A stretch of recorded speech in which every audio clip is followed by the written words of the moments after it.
वर्धमान नगर में रूपसेन नाम का राजा राज करता था। एक दिन उसके यहां वीरवर नाम का एक राजपूत नौकरी के लिए आया।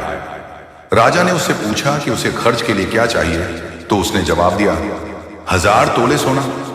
सुनकर सबको बड़ा आश्चर्य हुआ। राजा ने पूछा, तुम्हारे साथ कौन कौन है? उसने जवाब दिया, मेरी स्त्री, बेटा और बेटी। राजा को और भी अचंभा हुआ। आखिर 4 जने इतने धन का क्या करेंगे? फिर भी उसने उसकी बात मान ली।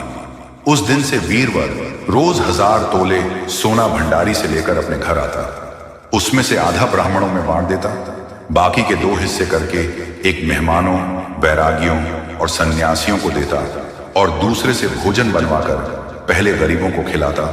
उसके बाद जो बचता उसे स्त्री बच्चों को खिलाता, आप खाता। काम यह था कि शाम होते ही ढाल तलवार लेकर राज के पलंग की चौकीदारी करता। राजा को जब कभी रात को जरूरत होती वह हाजिर रहता। एक आधी रात के समय राजा को मरघट की ओर से किसी के रोने की आवाज आई। उसने वीरवर को पुकारा तो वह आ गया। राजा ने कहा, जाओ पता लगाकर आओ कि इतनी रात गए ये कौन रो रहा है और क्यों रो रहा है। वीरवर तत्काल वहां से चल दिया। मरघट में जाकर देखता क्या है कि सिर से पांव तक एक स्त्री गहनों से लदी कभी नाचती है, कभी कूदती है और सिर पीट पीट कर रोती है, लेकिन उसकी आंखों से एक बूंद आंसू की नहीं निकलती। वीरवर ने पूछा, तुम कौन हो, क्यों रोती हो? उसने कहा, मैं राजलक्ष्मी हूं। रोती इसलिए हूं कि राजा विक्रम के घर में खोटे काम होते हैं, इसलिए वहां दरिद्रता का डेरा पड़ने वाला है। मैं वहां से चली जाऊंगी और राजा दुखी होकर 1 महीने में मर जाएगा। सुनकर वीरवर ने पूछा, इससे बचने का कोई उपाय है? स्त्री बोली, हां है। यहां से पूरब में 1 योजन पर एक देवी का मंदिर है। अगर तुम उस देवी पर अपने बेटे का शीश चढ़ा दो तो विपदा टल सकती है। फिर राजा 100 बरस तक बेखटके राज करेगा।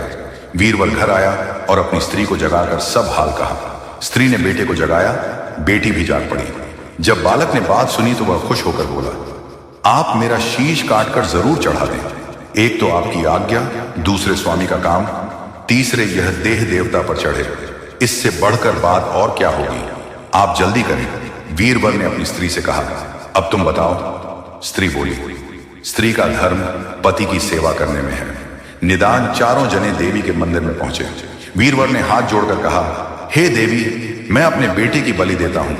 मेरे राजा की 100 बरस की उम्र हो। इतना कहकर उसने इतने जोर से खांडा मारा कि लड़के का शीश धड़ से अलग हो गया। भाई का यह हाल देखकर बहन ने भी खांडे से अपना सिर अलग कर डाला। बेटा बेटी चले गए तो दुखी मां ने भी उन्हीं का रास्ता पकड़ा और अपनी गर्दन काट दी। वीरवर ने सोचा कि घर में कोई नहीं रहा तो मैं ही जीकर क्या करूंगा। उसने भी अपना सिर काट डाला। राजा को जब यह मालूम हुआ तो वह वहां आया। उसे बड़ा दुख हुआ कि उसके लिए 4 प्राणियों की जान चली गई। वह सोचने लगा कि ऐसा राज करने से धिक्कार है। यह सोच उसने तलवार उठा ली और जैसे ही अपना सिर काटने को हुआ कि देवी ने प्रकट होकर उसका हाथ पकड़ लिया। बोली, राजन, मैं तेरे साहस से प्रसन्न हूं। तू जो वर मांगेगा सो दूंगी। राजा ने कहा, देवी, तुम प्रसन्न हो तो इन 4 को जिला दो। देवी ने अमृत छिड़क कर उन 4 को फिर से जिला दिया। इतना कहकर बेताल बोला, राजा बताओ, सबसे ज्यादा पुण्य किसका हुआ? राजा बोला, राजा का। बेताल ने पूछा, क्यों? राजा ने कहा, इसीलिए कि स्वामी के लिए चाकर का प्राण देना धर्म है, लेकिन चाकर के लिए राजा का राजपाट को छोड़ जान को तिनके के समान समझकर देने को तैयार हो जाना बहुत बड़ी बात है। यह सुन बेताल गायब हो गया और पेड़ पर जा लटका। बेचारा राजा दौड़ा दौड़ा वहां पहुंचा और उसे फिर पकड़कर लाया तो बोताल ने चौथी कहानी कही।